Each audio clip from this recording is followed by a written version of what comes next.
अस्सलाम वालेकुम दोस्तों, आज हम जिस मुल्क की सैर करने जा रहे हैं वो है वियतनाम। वियतनाम एक ऐसा मुल्क जहां कदीम रवायात, हैरत अंगेज़ मनाजिर और तेज़ रफ्तार तरक्की एक ही सफ़र में साथ चलती हैं।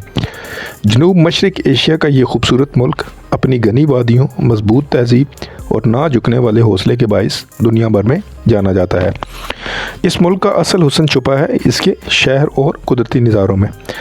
बानवी की पुरसकून गलियाँ हों, चीमू सिटी का रोशन और मसरूफ़ माहौल, और हा लोंग का जादुई मंजर जहां हज़ारों चूने के पहाड़ समंदर के बीचों बीच खड़े नज़र आते हैं, जैसे फितरत ने ख़ुद को एक अजीम मुजस्समा तराशा हो।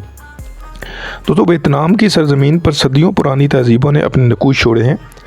कन्फ्यूशन की तालीमात, रंगों से भरी रसूमात और रवायती खानों की खुशबू, ख़ास तौर पर इनका मशहूर फू, हर शहर को एक अलग पहचान देती है। सापा के पहाड़ों पर बने चावल के खेत कुदरती हरियाली की एक जिंदा तस्वीर पेश करते हैं। दोस्तों, वियतनाम की सबसे बड़ी पहचान इसका अज़म है। 20वीं सदी की वियतनाम जंग ने इस मुल्क को हिला कर रख दिया, मगर ये कौम शिकस्त मानने वालों में से नहीं थी। लंबी जंगों, कुर्बानियों और मुश्किल वक्त के बाद वियतनाम एक मुतहद, मजबूत और उभरती हुई ताकत के तौर पर सामने आया। आज वियतनाम एशिया की तेज़ी से तरक्की करने वाली मईशतों में शामिल है।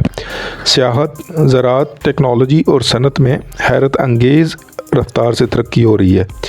मैकोनिक डेल्टा के तैरते बाज़ार, हुइजान की रंगीन लालटेन और बुद्ध मंदिरों की खामोशी इस मुल्क की दिलकशी को और बढ़ा देती है।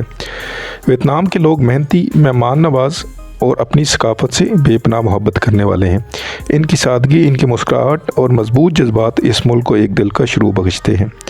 खूबसूरती, तारीख़ और हौसले का शानदार मिलाप, ये एक मुल्क वियतनाम है। एक ऐसा मुल्क जहां हर मंज़र एक नई कहानी सुनाता है। हमारी आज की वीडियो का इख्तिताम होता है। अगली वीडियो तक के लिए अल्लाह हाफ़िज़।